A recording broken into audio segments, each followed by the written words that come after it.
Hello friends, welcome to best cooking. இன்றைக்கி நம்ம 10 நிமிஷத்தில் ஒரு அருமையான அடுக்கு பரோட்டா தாங்க செய்ய போகிறோம். வாங்க இதை எப்படி செய்யலாங்கிறதும் பார்க்கலாம். இன்றைக்கி நம்ம அடுக்கு பரோட்டா தாங்க செய்ய போகிறோம். இப்போ நான் ஒரு அகலமான இது மாதிரி ஒரு பாத்திரம் எடுத்துருக்கேன். இது 1/2 கிலோ மைதா மாவு இதில் சேர்த்துக்கிறேங்க. இதோட நான் 1 ஸ்பூன் அளவுக்கு சர்க்கரையை ஆட் பண்ணிக்கிறேன். தேவையான அளவுக்கு நம்ம உப்பு சேர்த்துக்கலாம். உப்பு சேர்த்துட்டு இது எல்லாமே நல்லா மிக்ஸ் பண்ணிடுங்க. வேறு எந்த இதுவும் நம்ம இதில் சேர்க்க போகிறது கிடையாதுங்க. முட்டையோ இல்லாட்டினா நம்ம எண்ணெயோ எதுவுமே சேர்க்க போகிறதில்ல. ரொம்ப சிம்பிளாக உள்ளது. இப்போ நம்ம கொஞ்சம் கொஞ்சமாக தண்ணி ஆட் பண்ணிவிட்டு இதை நம்ம பிணைஞ்சிக்கலாம். பாருங்கள், இப்போ நான் நல்லா பிணைஞ்சிக்கிட்டேன். நம்ம போட்டு ரொம்ப போட்டு அழுத்தி தேய்க்கணும் இது மாதிரிலாம் அவசியமே கிடையாது. எப்பவுமே நார்மலாக நம்ம பூரி சப்பாத்தி எப்படி பிணைவோமோ அந்த மாதிரியே பிணைஞ்சிக்குங்க. இப்போ இதில் ஒரு 1/2 ஸ்பூன் அளவுக்கு எண்ணெய் ஊற்றிக்குங்க. இது எண்ணெய் ஊற்றிட்டு இது மேலே இப்படியே ஃபுல்லாக நல்லா தடவிடுங்க. தடவிட்டு இதை என்ன பண்ண போகிறோம்னா மூடி போட்டு ஒரு 10 நிமிஷம் மட்டும்தாங்க ஊற வைக்க போகிறோம். அதுதான், மற்ற நம்ம எந்த ஒரு இதுவும் செய்யலை. இந்த 10 நிமிஷம் மட்டும் இது நம்ம ரெஸ்ட்டாக விட்டுட்டோம்னா நமக்கு புரோட்டா ரொம்ப சாஃப்டாக வரும். பாருங்கள், இப்போ நமக்கு புரோட்டா மாவு 10 நிமிஷம் ஊறிடுச்சு. இப்போ இதை என்ன பண்ண போகிறோம்னா சப்பாத்திக்கு எப்படி நீங்கள் உருண்டைகளை எடுப்பீங்களோ அந்த மாதிரி சும்மா நார்மலாகவே உருண்டைகளை எடுத்துருங்க. இப்போ இந்த அளவுக்கு நம்ம எடுத்துருக்கோம்னா இதை என்ன பண்ணுறீங்கன்னா இதை என்ன பண்ணுறீங்கன்னா கொஞ்சம் இப்படி விரிச்சுக்குங்க.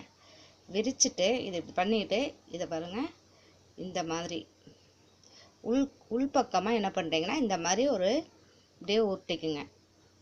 இது உருட்டி இந்த மாதிரி ஒன்று சேர்த்துட்டு பாருங்கள், இந்த பக்கம் திருப்பினோம்னா உங்களுக்கு ஷேப் அழகாக இப்படி வந்துடும். ரவுண்ட் ஷேப்பில் வந்துடும் பாருங்கள். இந்த மாதிரி நம்ம எடுத்து வச்சுக்கலாங்க.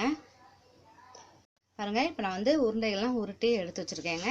இப்போ இதை நம்ம தனியாக வச்சிடலாம். அடுத்து ஒரு பவுல் ஒன்று எடுத்துக்கோங்க. இதில் நம்ம என்ன பண்ண போகிறோம், 2 ஸ்பூன் அளவுக்கு நான் இதில் மைதா மாவு ஆட் பண்ணிக்கிறேன். 1 ஸ்பூன் அளவுக்கு சர்க்கரையை ஆட் பண்ணிக்கிறேன்.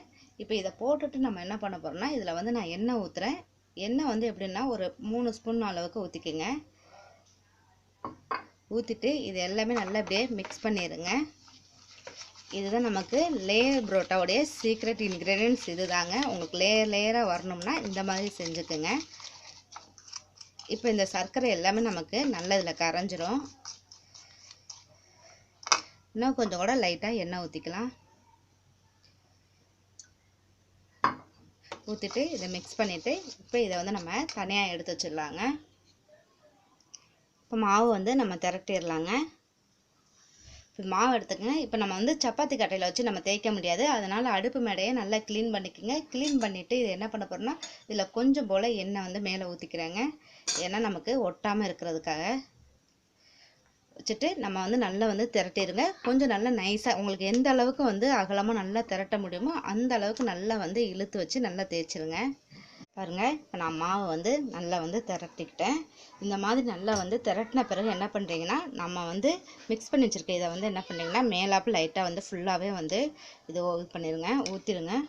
ஊற்றிட்டு இது ஃபுல்லாகவே நல்லா எல்லா இடம் படுற மாதிரி தேய்ச்சிக்குங்க. தேய்ச்சிட்டு ஒரு கத்தியை வச்சு நம்ம லைட்டாக இந்த மாதிரி கோடு போட்டுக்கலாங்க.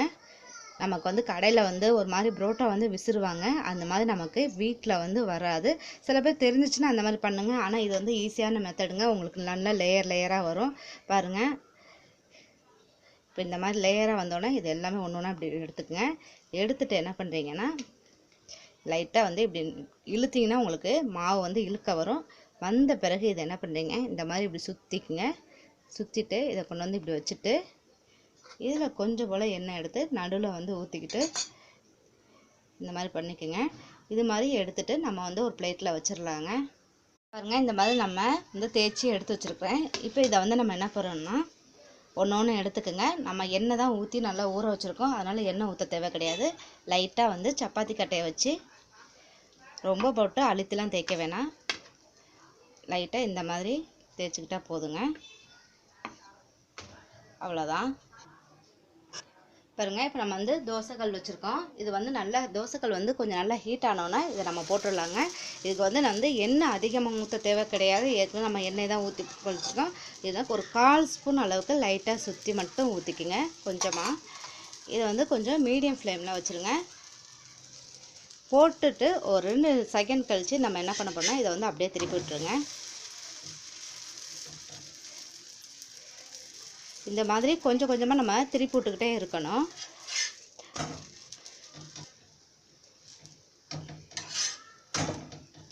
இப்போ பாருங்க 2 சைடுமே நமக்கு நல்லா வந்து கோல்டன் கலர் வந்துருச்சு. இப்போ இந்த ஸ்டேஜில் வந்து நம்ம எடுத்து இதை ஒரு பிளேட்டில் வச்சிடலாம். பரோட்டா எடுத்தோன்னே என்ன பண்ணுறீங்கன்னா, இதை வந்து லைட்டாக வந்து ஒரு சப்பாத்தி கட்டையோ இல்லை இது மாதிரி வச்சு லைட்டாக வந்து இப்படி கையை வச்சு லைட்டாக இப்படி கொஞ்சம் இப்படி ப்ரெஸ் பண்ணுங்கள்.